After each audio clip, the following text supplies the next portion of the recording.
നമസ്കാരം. പാകിസ്ഥാനിൽ ഒരു വൻ സായുധ കലാപത്തിന് സാധ്യതയുണ്ട് എന്ന് ആഴ്ചകൾക്ക് മുമ്പ് തന്നെ തത്വമയി റിപ്പോർട്ട് ചെയ്തിരുന്നതാണ്. മാത്രമല്ല, ഈ കഴിഞ്ഞ ദിവസങ്ങളിൽ അമേരിക്കൻ രഹസ്യാന്വേഷണ ഏജൻസികൾക്ക് ലഭിച്ച വിവരങ്ങളുടെ അടിസ്ഥാനത്തിൽ അമേരിക്ക അവരുടെ പൗരന്മാർക്ക് പാകിസ്ഥാനിലേക്ക് യാത്ര ചെയ്യുന്നതിന് ചില നിയന്ത്രണങ്ങൾ ഏർപ്പെടുത്തിയെന്ന വാർത്തയുടെ പശ്ചാത്തലത്തിൽ കൂടി ആ സായുധ സമരം അല്ലെങ്കിൽ സായുധ കലാപം ഉടൻ ആരംഭിക്കും എന്നും ഞങ്ങൾ റിപ്പോർട്ട് ചെയ്തിരുന്നു. അത്തരത്തിലുള്ള ഒരു കലാപമാണ് കഴിഞ്ഞ ദിവസം ബലൂചിസ്ഥാനിൽ ഉണ്ടായത്. പാക് പ്രവിശ്യയായ ബലൂചിസ്ഥാനിൽ ഉണ്ടായത്. ബലൂചിസ്ഥാനിലൂടെ കടന്നുപോയ, അതായത് ഏതാണ്ട് 500ഓളം യാത്രക്കാരെയും വഹിച്ചുകൊണ്ട് പാകിസ്ഥാനിലെ ക്വറ്റയിൽ നിന്നും പെഷവാറിലേക്ക് പോവുകയായിരുന്ന ജാഫർ എക്സ്പ്രസ് എന്ന തീവണ്ടിയെ ബലൂചിസ്ഥാൻ പ്രവിശ്യ മേഖലയിൽ വെച്ച് വിമത സൈന്യം, അതായത് ബലൂചിസ്ഥാൻ ലിബറേഷൻ ആർമിയുടെ നേതൃത്വത്തിൽ തടഞ്ഞിടുകയും, അല്ലെങ്കിൽ ഈ ട്രെയിനിന് നേരെ ആക്രമണം നടത്തുന്നു. ഈ വെടിവെപ്പിൽ ട്രെയിനിൻ്റെ ലോക്കോ പൈലറ്റ് മരിക്കുന്നു. അതിനുശേഷം ട്രെയിന് ഈ ബലൂചിസ്ഥാൻ ലിബറേഷൻ ആർമിയുടെ കസ്റ്റഡിയിലാകുന്നു. അതിൽ നിന്നും യാത്രക്കാരായ നിരവധി നൂറുകണക്കിന് ആളുകളെ ബലൂചിസ്ഥാൻ ലിബറേഷൻ ആർമി ബന്ദികളാക്കുന്നു. അതിനുശേഷമാണ് ഈ ആക്രമണത്തിൻ്റെ ഉത്തരവാദിത്വം അവർ ഏറ്റെടുക്കുന്നത്.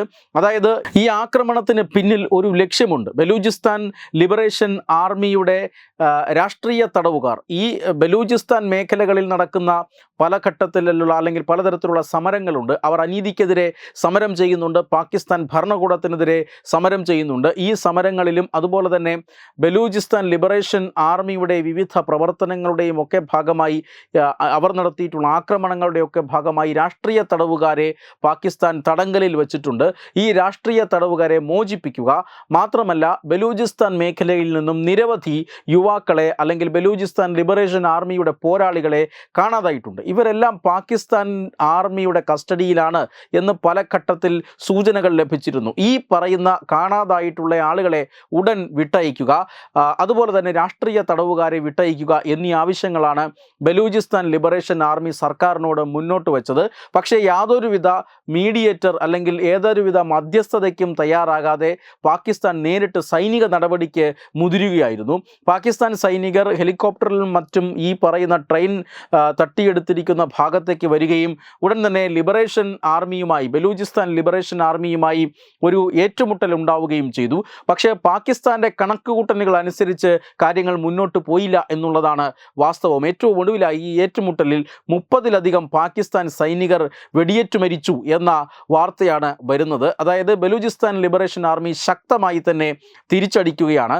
നിരവധി ബന്ദികളും മരിച്ചിട്ടുണ്ട്. മാത്രമല്ല, 100-ലധികം ബന്ദികളെ മോചിപ്പിക്കാൻ സാധിച്ചുവെന്ന് പാകിസ്ഥാൻ ആർമി പറയുന്നുണ്ട്. പക്ഷേ ഔദ്യോഗികമായി കണക്കുകൾ ലഭ്യമല്ല. ബലൂചിസ്ഥാൻ ലിബറേഷൻ ആർമിയുടെ അവകാശവാദവും പാകിസ്ഥാൻ ആർമിയുടെ അവകാശവാദവും മാത്രമാണ്. ഇത് മറ്റാരും വെരിഫൈ ചെയ്തിട്ടില്ല എന്നുള്ളതാണ്. പക്ഷേ ഔദ്യോഗികമായി ഈ കണക്കുകൾ സ്ഥിരീകരിക്കാൻ സാധ്യമല്ല. പക്ഷേ ഇതിൽ വേറെ മരണനിരക്കുണ്ട് എന്നാണ് കണക്കാക്കപ്പെടുന്നത്.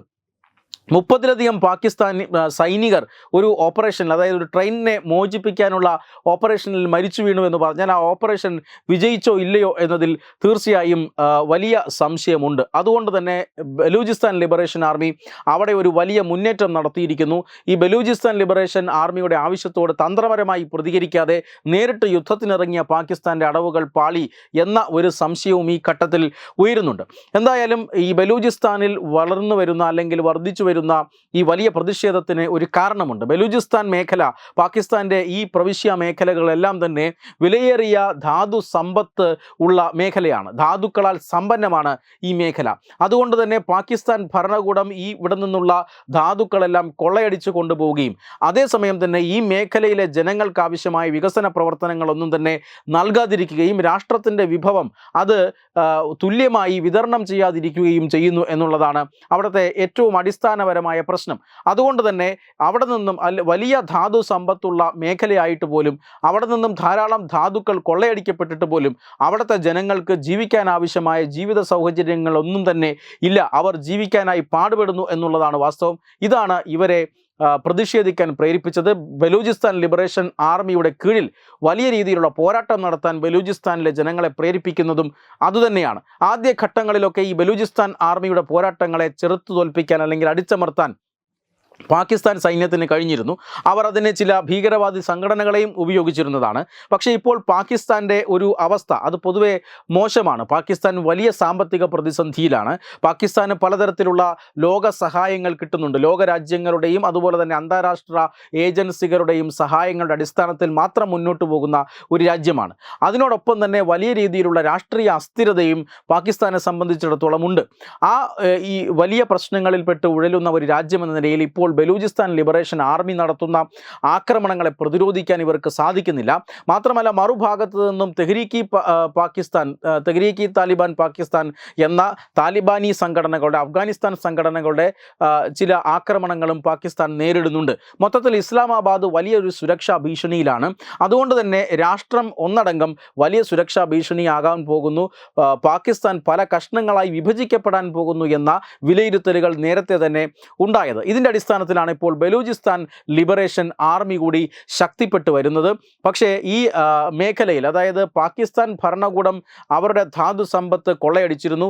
ഇപ്പോഴിതാ ചൈനയും പാകിസ്ഥാൻ്റെ മൗനാനുവാദത്തോടുകൂടി ബലൂചിസ്ഥാൻ മേഖലകളിൽ വലിയ കൊള്ള നടത്തുന്നുണ്ട്. അവിടെ വികസന പ്രവർത്തനങ്ങൾ എന്ന വ്യാജേന ചൈനയുടെ പല പ്രൊജക്റ്റുകളും ഇപ്പോൾ ഈ മേഖലയിൽ പ്രവർത്തിക്കുന്നുണ്ട്.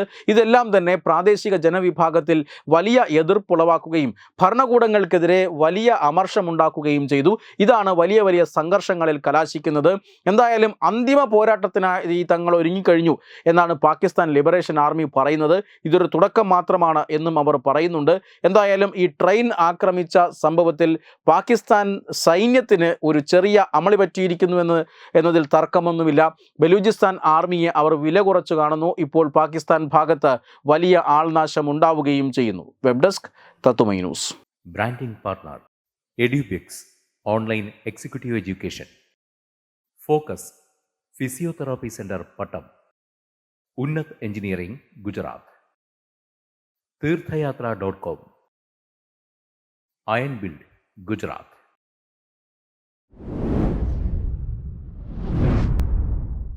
തുമ്പമൺ ശ്രീ വടക്കുംനാഥൻ ക്ഷേത്രം, അമ്പലക്കടവ്, പത്തനംതിട്ട. ശ്രീമദ് സ്കന്ദപുരാണ മഹാസത്രം 2025 മെയ് 11 മുതൽ 18 വരെ. ബ്രഹ്മശ്രീ മുംബൈ ചന്ദ്രശേഖര ശർമ്മയുടെ മുഖ്യ കാർമ്മികത്വത്തിൽ മഹാഗണപതി ഹോമം, സ്കന്ദപുരാണ പാരായണം, മഹത് പ്രഭാഷണങ്ങൾ, പൂജഹോമാദികൾ, കലാസാംസ്കാരിക പരിപാടികൾ. സത്രയജ്ഞ കർമ്മങ്ങളിലേക്ക് എല്ലാ ഭക്തജനങ്ങളുടെയും സാന്നിധ്യവും സഹകരണവും സാദരം അഭ്യർത്ഥിക്കുന്നു. മഹാസത്രവേദിയിൽ മെയ് 18 പഴനി അരുൾമിക ദണ്ഡായുധപാണി സ്വാമി ദേവസ്ഥാന അർച്ചക സ്ഥാനികർ ശ്രീസെൽവ സുബ്രഹ്മണ്യ ശിവശാരിയാരുടെ മുഖ്യ കാർമ്മികത്വത്തിൽ നടക്കുന്ന അതിശ്രേഷ്ഠവും സർവൈശ്വര്യദായകവുമായ സ്കന്ദഹോമം. സ്കന്ദമഹാപുരാണ സത്രത്തിന്റെ ആദിമധ്യാന്തമുള്ള സമ്പൂർണ്ണ തത്സമയ കാഴ്ച തത്വമയി നെറ്റ്വർക്കിൽ.